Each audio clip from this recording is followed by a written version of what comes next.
Hey everybody, how are you doing today? And Becky, so glad to see you. How are you today? I'm good. It's good to see you too. Yeah, well, I'm so glad because today we are going to be talking about a kind of a deep subject. It's about how we walk on eggshells with people and how it's just really important to know how to stop doing that so that we are really, really focused on loving ourselves. And we'll explain a lot about why it's not a good thing to walk on eggshells with people and what it does to both people and how it affects you mostly in your life. So yeah, I'm excited for this topic. It is kind of a heavy one, but that's the name of the game around here for us sometimes, I think. So we'll try to make it fun if we can. That's what we like to do So is just dump in at the deep end and let's keep swimming. yeah, it always turns out, I think, in the end, hopefully hopeful for people, because this doesn't have to be, a death sentence or an extremely painful life sentence. It's just Yeah. people in the world that we live with and deal with can be hard to deal with sometimes. And everyone has their own stuff. We don't know how big or small it may be for someone. And when we decide to take it on as it's our responsibility to take care of other people's feelings and moods and behaviors, no one swims. We all sink because Mm. we can't help other people when we're trying to save them. It's just we can't help ourselves or anyone else. And so, okay, so well, let's just get this going. How about that? Do you have anything to Okay. say before we start? Yeah. Yeah, just hearing that. I mean, it's so important to have compassion for other people, but what I tell my clients is compassion for them, but also compassion for you. So don't forget as you're trying to run around and not make anyone upset and do everything perfectly, like that's not being very compassionate and loving to yourself. So, Hmm. Yeah, so true. It's not. And as much as people think, oh, well, if you don't do this for this person or that for that person, it's so selfish. Well, I will argue that it's more selfish to take care of somebody else's own life than it is to just let them live their life. If you believe in a higher power or God, let God handle it. I mean, this is not our job to fix other people. We can support other people, have compassion, as you're saying, and guide people if they want help. But if you're in a relationship with somebody who makes it your fault, uses you as a punching bag physically or emotionally or verbally or sexually or otherwise, financially, it would be really helpful for you to learn how to step away. You don't necessarily have to leave the relationship, but you might want to change the way you're relating in the relationship so that you can be healthier and you can allow for the other person to become healthier if they so choose. And that is their right and their decision. It is not yours. No matter if you're a parent or you're a wife or you're a husband or you're a daughter or a son, a friend, it doesn't matter. It's up to all of us to take care of ourselves. And that there's nothing selfish in that. That is absolutely 100% self-loving. So I just wanted to start by saying that part. yeah, Yeah, I go just ahead, want Becky. to clarify for our listeners when you said it was more selfish for them to try to take care of other people and take over. I don't think people are coming from that place. I think in their minds, they're doing the best they can to help their people that they love. So maybe you Hmm. could clarify that a little bit more because people aren't like, I'm going to be selfish and try and give away my life to take care of everyone else. Like, that's not the thought process when people are doing Right. that. True. Yeah, I think you're right. Like when we naturally learn as children, or whenever we learn it, to take care of the people in our lives who Mm, we see that as hurting, and we learn to become people pleasers or walk on eggshells. We certainly don't think we're trying to help anybody. We just naturally want to make the other people happy because it's from our hearts. So no, mhm. you're right. That's probably the wrong thing. I think once you step away and you do some healing, you start to notice yourself doing it more, and you start to realize, oh, wait, this is actually hurting more than helping. And so I think that's where I'm coming from, is having been through all of that, like just I need to pretzel myself because I can't stand it when somebody sighs at me in disappointment. I can't stand it when someone mocks me for being emotional or calls me names because I'm expressing emotions. And so once I learned that this isn't about me, it's about them, and I really, really started to realize it's not my fault that they're acting that Mm, way. I started to realize when I jump in and try to save them and make it my fault, that's not helping me or them. And then it sort of does feel sort of selfish to sort of take on this role of I'm better than you and I'm going to help you change because you don't know better, person. You know what I mean? So I think that's Mm, where I'm coming from. So it was okay. good that you asked me to clarify that. I hope that is clarifying it. I don't know that it is, but It just sounds like you're saying it's kind of a self-centered position to take. It's like, I know better than you, so I'm going to ignore everything wrong with me and pour all my energy and time into fixing you, right? It's condescending. mhm, It might seem like a nice thing to do, but you're right. It's yeah, very it's not. aggressive. It's controlling. It's Hmm. codependency is not like a Yeah, saintly thing. So when I say selfish, I actually think I mean it. Clarifying it, not because we mean to be selfish, we think we're helping, but when we start to look right. at it and start to realize that we're trying to fix and change somebody else instead of focus on our own self, that becomes, it does become controlling, manipulative, self-centered, self-righteous. It does become all those negative things actually. So yeah, no name Yeah. calling here. Just saying that that's how it turns out to be.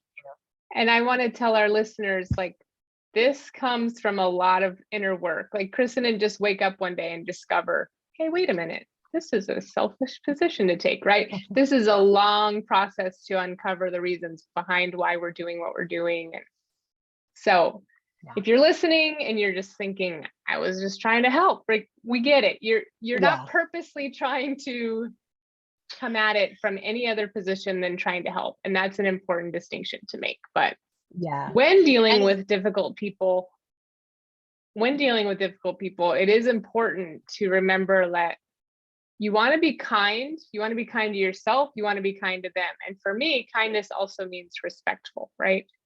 You don't want, like we mentioned, we don't want to be condescending. You don't want to just take control of everything for them. Let them live their own lives, especially if they're adults, but treat them with kindness so that later you can say, hey, I was kind. I was kind. I did great.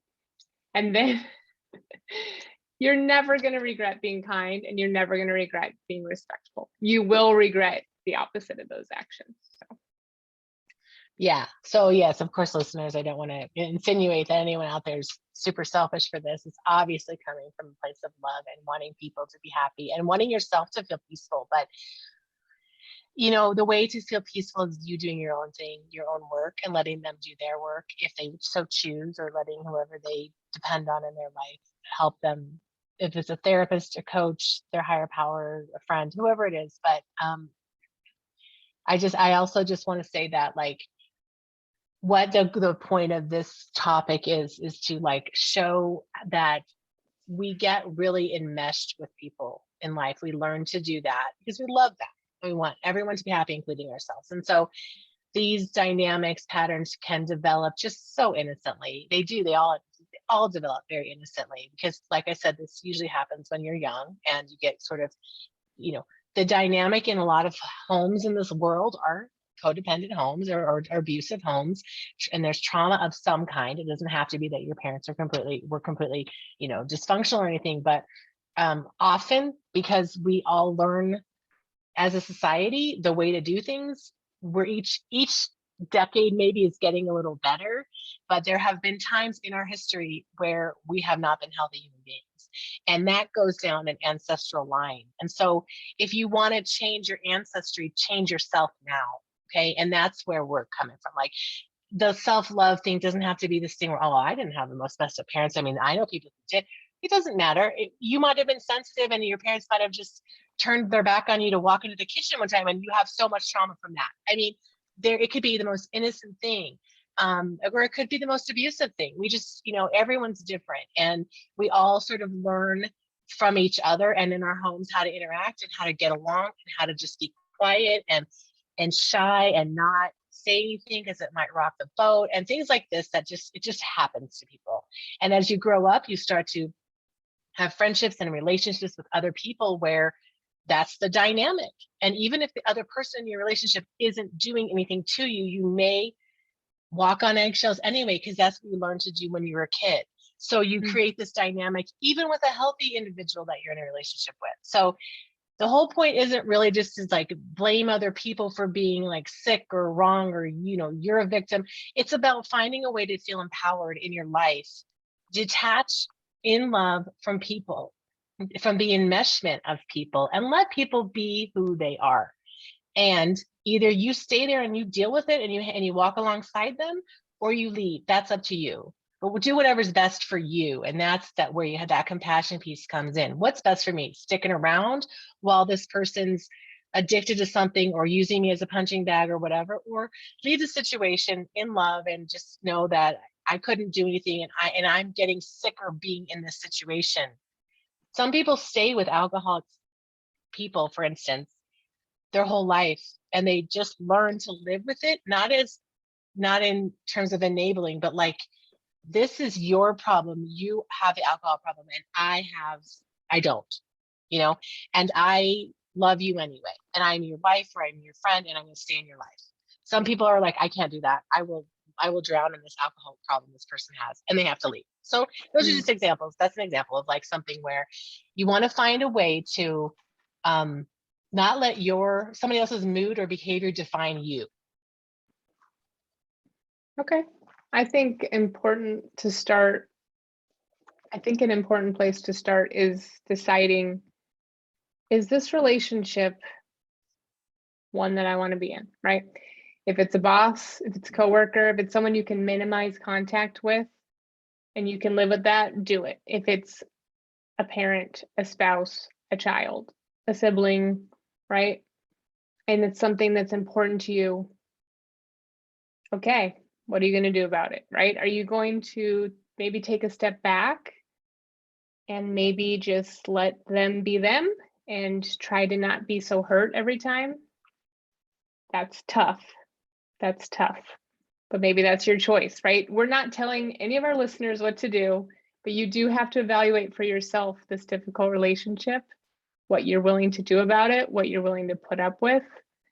How is it going to go for you? So I think this episode, we just wanted to explore with people some options, and maybe not as serious as an alcoholic or like physical sexual abuse, but just the typical difficult person you interact with. Maybe it's a neighbor, maybe it's someone in the PTA, like someone that you have to see occasionally, and you just want tips on how to deal with them better. So I think it's important when you're interacting with this person to just try and stay calm. Maybe before you meet up with them, you just like do some deep breathing, some meditation. It's just like, this is how I want to show up.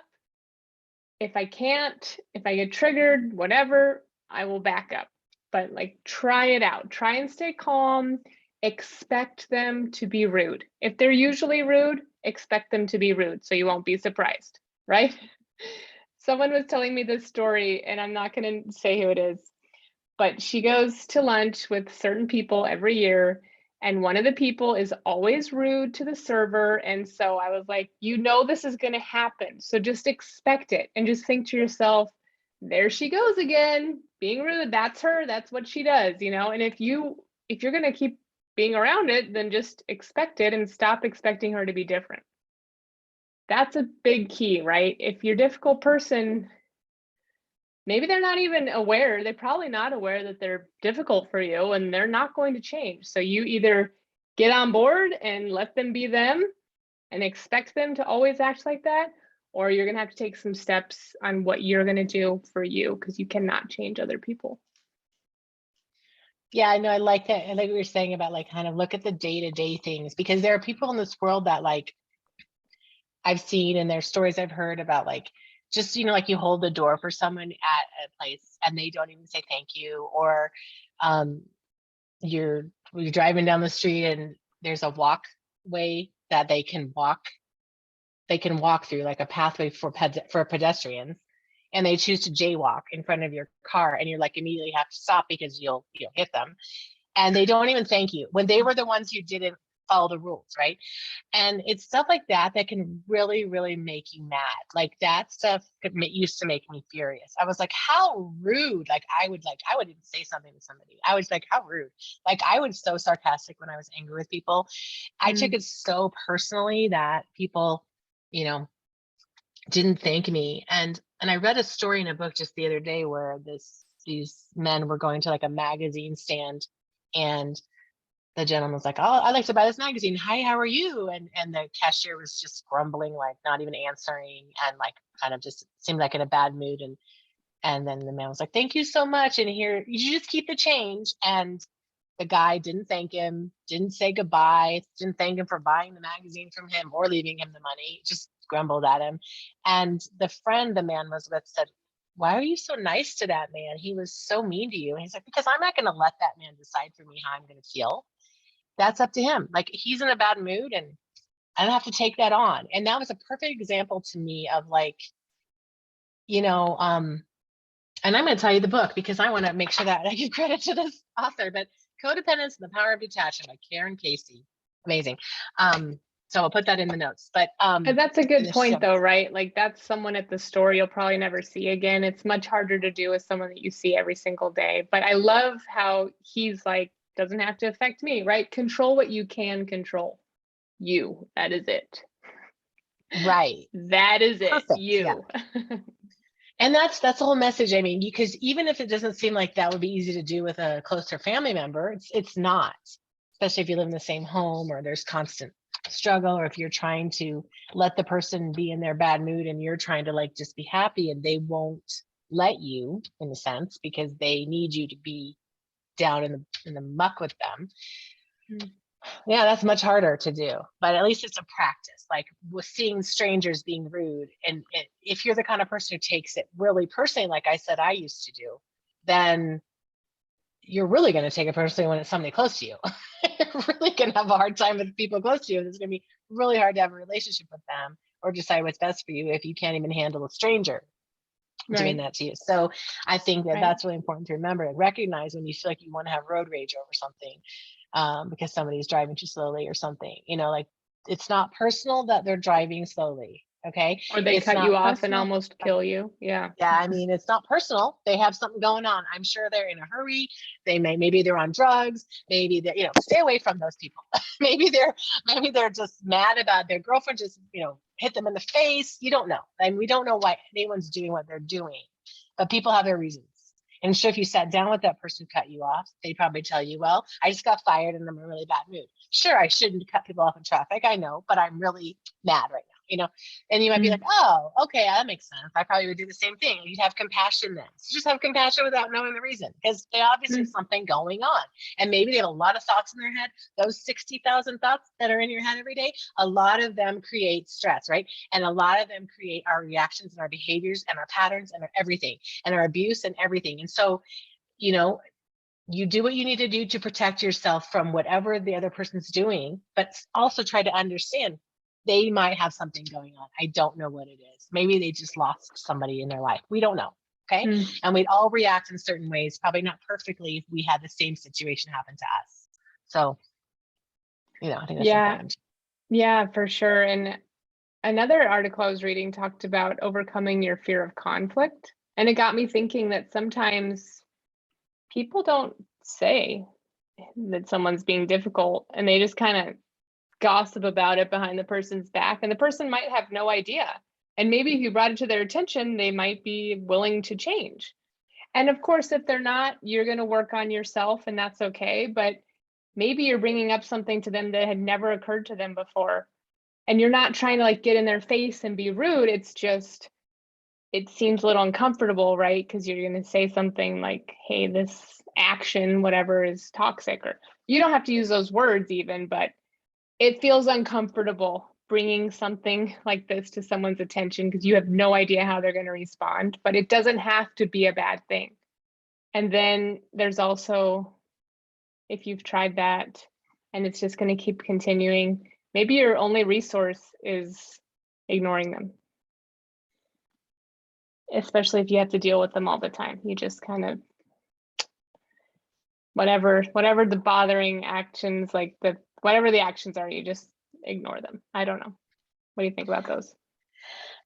Yeah, I mean, one thing I thought of when you said about bringing things up that are difficult is, my truth, how you react to my truth isn't my business. So if I'm telling you how I feel about something that you're doing, you can use I statements, please, because I will not tolerate this behavior anymore. Or when you do this, I feel this. Okay, do that stuff.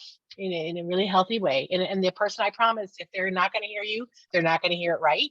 They're going to think Mm, you're aggressive. They're going to think you're rude. They're going to think you're always mean. They're going to twist it into something that makes you at fault, if that's who they are. So it doesn't mm, really matter how they react, really, because if you're saying what you need to say it for you. Don't say it to get them to change. Okay. You're right. saying it to set your own boundary. Your boundaries are always about you, not about the other person. So if they don't want to hear you, and if they don't listen, then what else are you going to do? You're going to have to change the relationship. You may have to ignore them. You may have to stop talking. I mean, just stopping their friend or in their life, divorce, whatever you need to do. Again, I'm not going to say what you should do in a situation. This is completely up to you and your relationship and where you're okay with what's going on.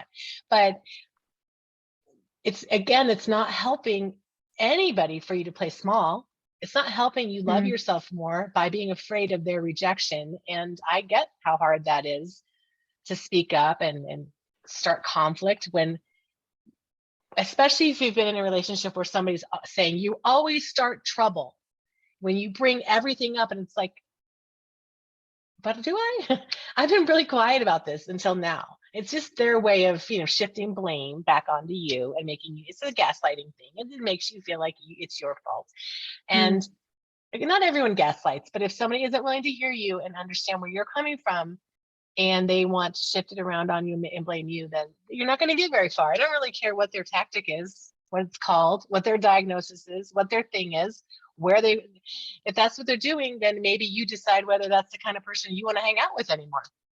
Make it about you. This is not comfortable. I don't like this behavior. I don't like you treated mm. this way. And there's 9 billion people on this planet. I'll find some other friends, you know?